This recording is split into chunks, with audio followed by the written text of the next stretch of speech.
കടലിലെ രാത്രി ഒന്ന് ആസ്വദിച്ചാലോ? ഇവിടെ ഞാൻ നിൽക്കുന്ന സ്ഥലത്ത് രാത്രി 10:20 സമയം. അപ്പോൾ ഈ സമയത്ത് നമുക്കൊന്ന് കടലിൽ, എൻ്റെ റൂമിലാണ് ഞാൻ ഇപ്പോൾ ഉള്ളത്, ഒന്ന് പുറത്തേക്ക് പോയി നോക്കിയിട്ട് നമ്മളുടെ കടലിലെ ഇരുട്ടിനൊന്ന് ആസ്വദിച്ചാലോ? നമ്മളെ നാട്ടിലെ പോലെ ചുറ്റുപാട് മറ്റൊന്നുമില്ല, ഒബ്സ്ട്രക്ഷൻസ് ഒന്നുമില്ല.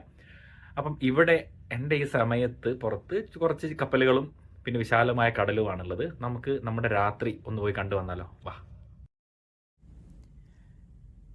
അപ്പം നമ്മൾ നടന്നു പോകുന്നത് കപ്പലിൻ്റെ പുറത്തേക്കാണ്. അപ്പം നമ്മൾ ഈ കാണുന്നതാണ് നമ്മുടെ കടലിലെ രാത്രി 10 മണിക്കുള്ള കുരാക്കുരിട്ട്.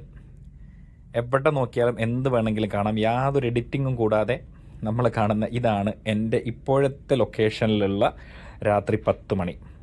ഇത് യൂറോപ്യൻ രാജ്യങ്ങളിൽ വർക്ക് ചെയ്യുന്നവർക്ക് അറിയാം എന്തുകൊണ്ടാണ് കടലിൽ നല്ല യൂറോപ്യൻ രാജ്യങ്ങളിലുള്ളൊരു പ്രത്യേകതയാണിത്. അപ്പം ഇവിടെ സൂര്യനും ഓവർ ടൈം എടുത്ത് പണിയെടുത്തുകൊണ്ടിരിക്കുകയാണ്. രാത്രി 11 വരെ സൂര്യൻ ഉണ്ടാവും, പുലർച്ചെ വീണ്ടും തിരിച്ചു വരും.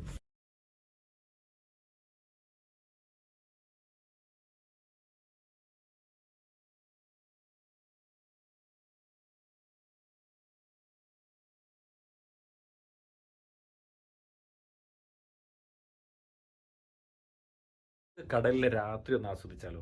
ഇവിടെ ഞാൻ നിൽക്കുന്ന സ്ഥലത്ത് രാത്രി 10:20 സമയം. അപ്പോൾ ഈ സമയത്ത് നമുക്കൊന്ന് കടലിൽ, എൻ്റെ റൂമിലാണ് ഞാൻ ഇപ്പോൾ ഉള്ളത്, ഒന്ന് പുറത്തേക്ക് പോയി നോക്കിയിട്ട് നമ്മളുടെ കടലിലെ ഇരുട്ടിനൊന്ന് ആസ്വദിച്ചാലോ? നമ്മളെ നാട്ടിലെ പോലെ ചുറ്റുപാട് മറ്റൊന്നുമില്ല, ഒബ്സ്ട്രക്ഷൻസ് ഒന്നുമില്ല. അപ്പം ഇവിടെ എൻ്റെ ഈ സമയത്ത് പുറത്ത് കുറച്ച് കപ്പലുകളും പിന്നെ വിശാലമായ കടലുമാണുള്ളത്. നമുക്ക് നമ്മുടെ രാത്രി ഒന്ന് പോയി കണ്ടു വന്നാലോ? വാ. അപ്പം നമ്മൾ നടന്നു പോകുന്നത് കപ്പലിൻ്റെ പുറത്തേക്കാണ്. അപ്പം നമ്മൾ ഈ കാണുന്നതാണ് നമ്മുടെ കടലിലെ രാത്രി 10 മണിക്കുള്ള കുരാക്കുരിട്ട്.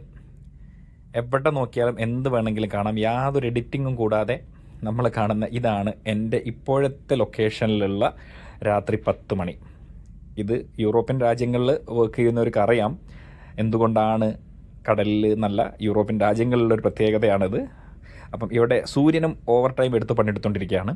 രാത്രി 11 വരെ സൂര്യൻ ഉണ്ടാവും, പുലർച്ചെ വീണ്ടും തിരിച്ചു വരും.